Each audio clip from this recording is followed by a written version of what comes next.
Hoje nós vamos ler os primeiros capítulos do livro de Daniel, no terceiro ano do reinado de Jeoaquim, rei de Judá. Nabucodonosor, rei da Babilônia, veio a Jerusalém e a sitiou. E o Senhor entregou Jeoaquim, rei de Judá, nas suas mãos, e também alguns dos utensílios do templo de Deus.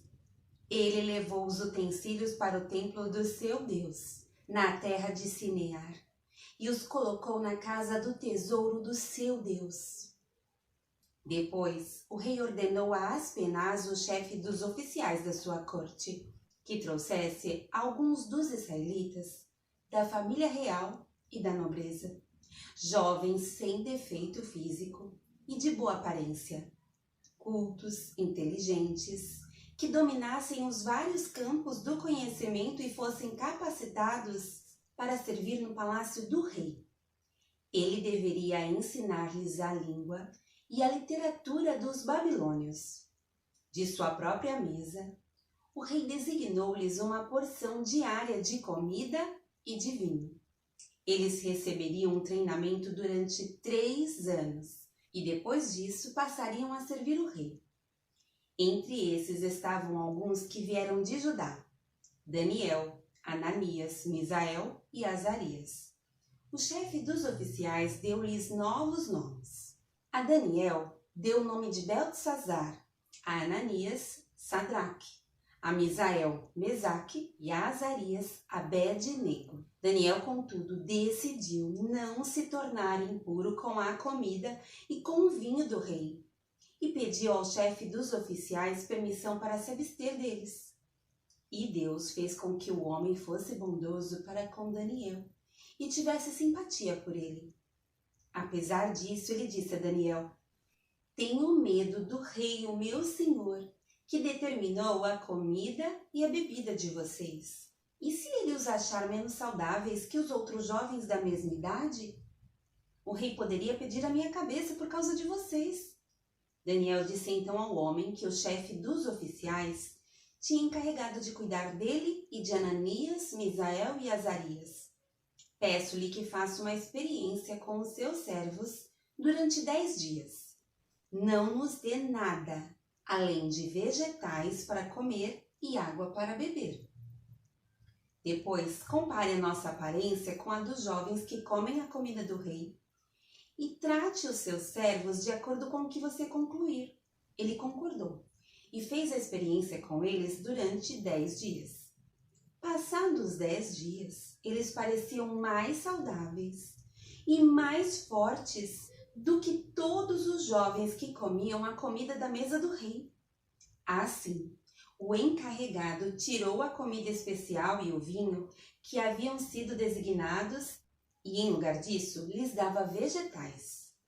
A esses 4 jovens, Deus deu sabedoria e inteligência para conhecerem todos os aspectos da cultura e da ciência. E Daniel, além disso, sabia interpretar todo tipo de visões e sonhos. Ao final do tempo estabelecido pelo rei para que os jovens fossem trazidos à sua presença, o chefe dos oficiais os apresentou a Nabucodonosor. O rei conversou com eles e não encontrou ninguém comparável a Daniel, Ananias, Misael e Azarias, de modo que eles passaram a servir o rei. O rei lhes fez perguntas sobre todos os assuntos que exigiam sabedoria e conhecimento, e descobriu que eram 10 vezes mais sábios do que todos os magos e encantadores de todo o seu reino. Daniel permaneceu ali até o 1º ano do rei Ciro. No 2º ano do seu reinado, Nabucodonosor teve um sonho. Sua mente ficou tão perturbada que ele não conseguia dormir. Por isso, o rei convocou os magos, os encantadores, os feiticeiros e os astrólogos, para que lhe dissessem o que ele havia sonhado. Quando eles vieram e se apresentaram ao rei, este lhes disse: tive um sonho que me perturba e quero saber o que significa. Então, os astrólogos responderam em aramaico ao rei: ó rei, vive para sempre. Conta o sonho aos teus servos e nós o interpretamos O rei respondeu aos astrólogos: esta é a minha decisão.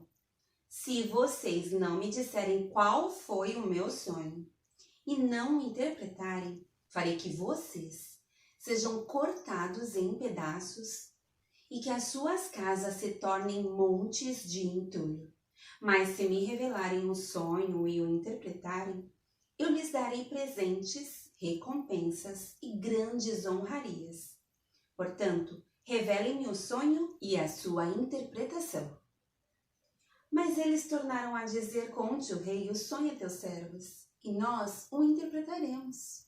Então o rei respondeu: já descobri que vocês estão tentando ganhar tempo, pois sabem da minha decisão. Se não me contarem um sonho, todos vocês receberão a mesma sentença, pois vocês combinaram enganar-me com mentiras, esperando que a situação mudasse. Conte-me o sonho e saberei que vocês são capazes de interpretá-lo para mim. Os astrólogos responderam ao rei: não há homem na terra que possa fazer o que o rei está pedindo. Nenhum rei, por maior e por mais poderoso que tenha sido, chegou a pedir uma coisa dessas a nenhum mago, encantador ou astrólogo. O que o rei está pedindo é difícil demais. Ninguém pode revelar isso ao rei, senão os deuses. E eles não vivem entre os mortais. Isso deixou o rei tão irritado e furioso que ele ordenou a execução de todos os sábios da Babilônia. E assim, foi emitido o decreto para que fossem mortos os sábios. Os encarregados saíram à procura de Daniel e dos seus amigos para que também fossem mortos. Arioque, o comandante da guarda do rei, já se preparava para matar os sábios da Babilônia, quando Daniel dirigiu-se a ele com sabedoria e bom senso. Ele perguntou ao oficial do rei por que o rei emitiu um decreto tão severo. Arioque explicou o motivo a Daniel. Diante disso, Daniel foi pedir ao rei que lhe desse um prazo, e ele daria a interpretação. Daniel voltou para casa, contou o problema aos seus amigos Ananias, Misael e Azarias, e lhes pediu que rogassem ao Deus dos céus que tivessem misericórdia acerca desse mistério, para que ele e seus amigos não fossem executados com os outros sábios da Babilônia. Então, o mistério foi revelado a Daniel de noite, numa visão. Daniel louvou o Deus dos céus e disse: louvado seja o nome de Deus para todo sempre. A sabedoria e o poder a ele pertencem. Ele muda as épocas e as estações, destrona reis e os estabelece, dá sabedoria aos sábios e conhecimento aos que sabem discernir. Revela coisas profundas e ocultas. Conhece o que jaz nas trevas e a luz habita com ele. Eu te agradeço e te louvo, ó Deus dos meus antepassados. Tu me deste sabedoria e poder e me revelaste o que te pedimos. Revelaste-nos o sonho do rei. Então Daniel foi falar com Arioque, a quem o rei tinha designado para executar os sábios da Babilônia, e lhe disse: não execute os sábios. Leve-me ao rei e eu interpretarei para ele o sonho que teve. Imediatamente, Arioque levou Daniel ao rei e disse: encontrei um homem entre os exilados de Judá que pode dizer ao rei o significado do sonho. O rei perguntou a Daniel, também chamado Beltesazar: você é capaz de contar-me o que eu vi no meu sonho e interpretá-lo? Daniel respondeu: nenhum sábio, encantador, mago ou adivinho é capaz de revelar ao rei um mistério sobre o qual ele perguntou. Mas existe um Deus nos céus que revela os mistérios. Ele mostrou ao rei Nabucodonosor o que acontecerá nos últimos dias. Os sonhos e as visões que passaram por tua mente quando estavas deitado foram as seguintes. Quando estavas deitado, ó rei, tua mente se voltou para as coisas futuras. E aquele que revela os mistérios te mostrou o que vai acontecer. Quanto a mim, esse mistério não me foi revelado porque eu tenha mais sabedoria do que os outros homens, mas para que tu, ó rei, saibas a interpretação e entendas o que passou pela tua mente. Tu olhaste, ó rei, e diante de ti estava uma grande estátua, uma estátua enorme, impressionante, e sua aparência era terrível. A cabeça da estátua era feita de ouro puro. O peito e o braço eram de prata.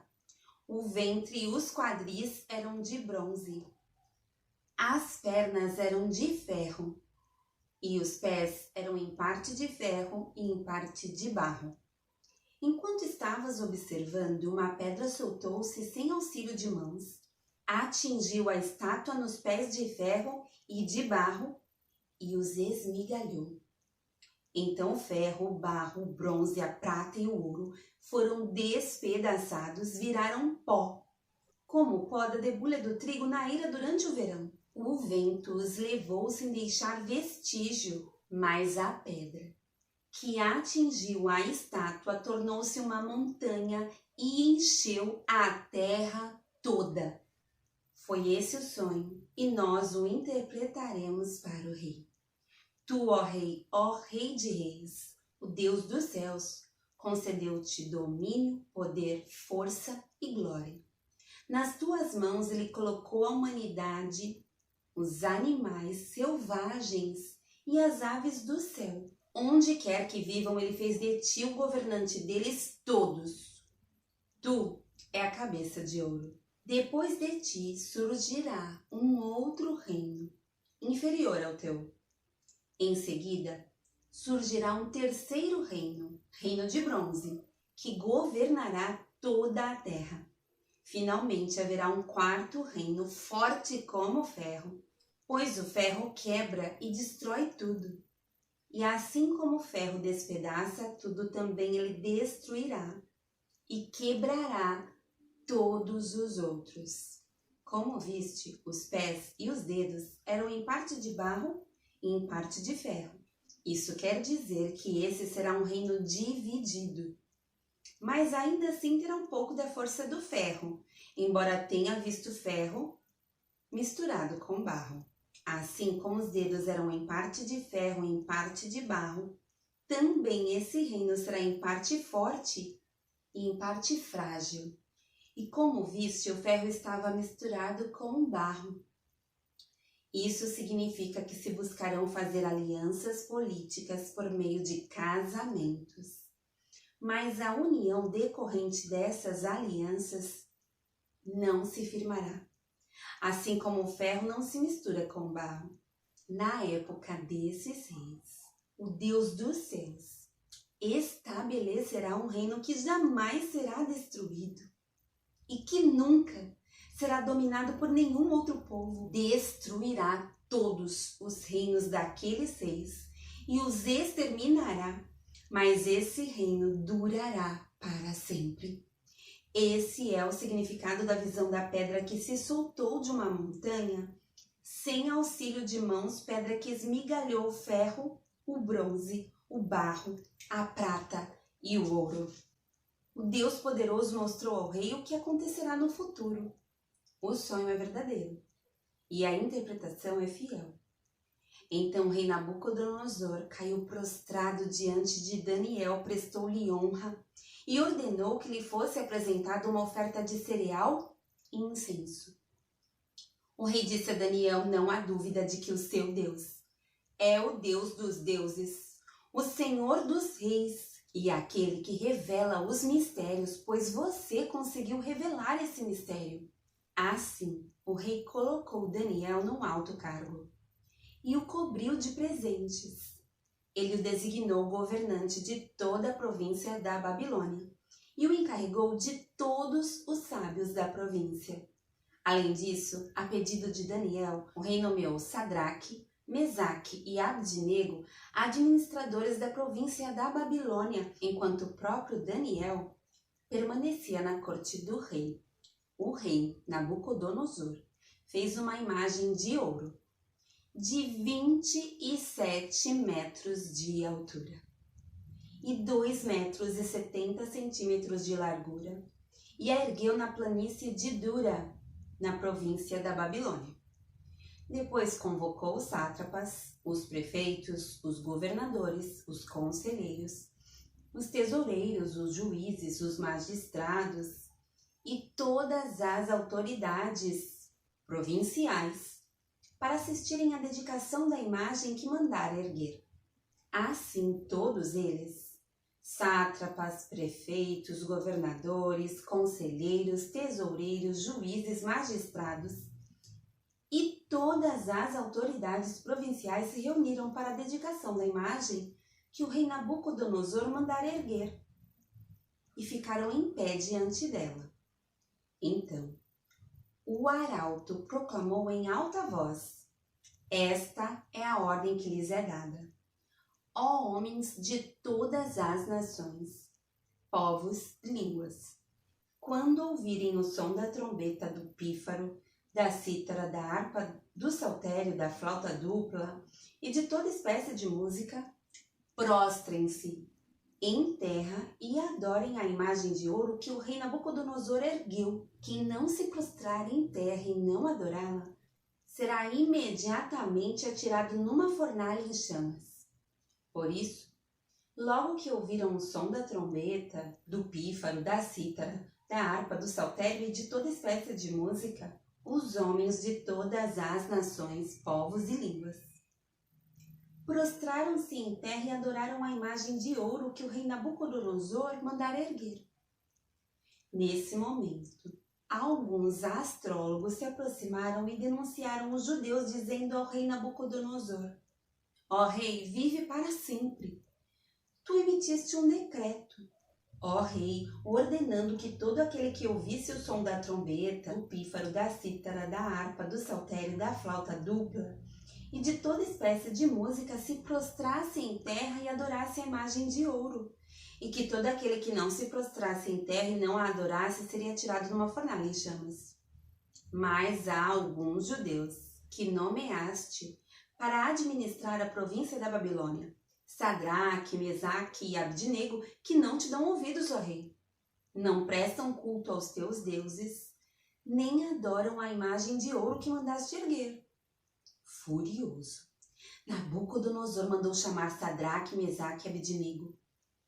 E assim que eles foram conduzidos à presença do rei, Nabucodonosor lhes disse: É verdade, Sadraque, Mesaque e Abdinego, que vocês não prestam culto aos meus deuses, nem adoram a imagem de ouro que mandei erguer? Pois agora, quando vocês ouvirem o som da trombeta, do pífaro, da cítara, da harpa, do saltério, da flauta dupla e de toda espécie de música, se vocês se dispuserem a prostrar-se em terra e a adorar a imagem que eu fiz, será melhor para vocês. Mas se não a adorarem, serão imediatamente atirados numa fornalha em chamas. E que Deus poderá livrar-lhes das minhas mãos? Sadraque, Mesaque e Abdinego responderam ao rei: Ó Nabucodonosor, não precisamos defender-nos diante de ti. Se formos atirados na fornalha em chamas, o Deus a quem prestamos culto pode livrar-nos, e ele nos livrará das tuas mãos, ó rei. Mas se ele não nos livrar, saiba, ó rei, que não prestaremos culto aos teus deuses, nem adoraremos a imagem de ouro que mandaste erguer. Nabucodonosor ficou tão furioso com Sadraque, Mesaque e Abdinego que o seu semblante mudou. Deu ordens para que a fornalha fosse aquecida 7 vezes mais do que o costume e ordenou que alguns dos soldados mais fortes do seu exército amarrassem Sadraque, Mesaque e Abdinego e os atirassem na fornalha em chamas. E os 3 homens, vestidos com seus mantos, calções, turbantes e outras roupas, foram amarrados e atirados na fornalha, extraordinariamente quente. A ordem do rei era urgente e a fornalha estava tão quente que as chamas mataram os soldados que levaram Sadraque, Mesaque e Abdinego, e estes caíram amarrados dentro da fornalha em chamas. Mas logo depois, o rei Nabucodonosor, alarmado, levantou-se e perguntou aos seus conselheiros: não foram 3 os homens amarrados que nós atiramos no fogo? Eles responderam: sim, ó rei. E o rei exclamou: olhem, estou vendo 4 homens, desamarrados e ilesos, andando pelo fogo. E o quarto parece com o filho dos deuses. Então Nabucodonosor aproximou-se da entrada da fornalha em chamas e gritou: Sadraque, Mesaque e Abidnego, servos do Deus Altíssimo, saiam, venham aqui. E Sadraque, Mesaque e Abidnego saíram do fogo. Os sátrapas, os prefeitos, os governadores e os conselheiros do rei se ajuntaram em torno deles e comprovaram que o fogo não tinha ferido o corpo deles. Nenhum só fio de cabelo tinha sido chamuscado. Os seus mantos não estavam queimados e não havia cheiro de fogo neles. Disse então Nabucodonosor: louvado seja o Deus de Sadraque, Mesaque e Abidnego, que enviou o seu anjo e livrou os seus servos. Eles confiaram nele, desafiaram a ordem do rei, preferindo abrir mão de sua vida a prestar culto e adorar a outro Deus que não fosse o seu próprio Deus. Por isso eu decreto que todo homem de qualquer povo, nação e língua que disser alguma coisa contra o Deus de Sadraque, Mesaque e Abidnego seja despedaçado e sua casa seja transformada em montes de entulho, pois nenhum outro Deus é capaz de livrar alguém dessa maneira. Então o rei promoveu Sadraque, Mesaque e Abidnego na província da Babilônia.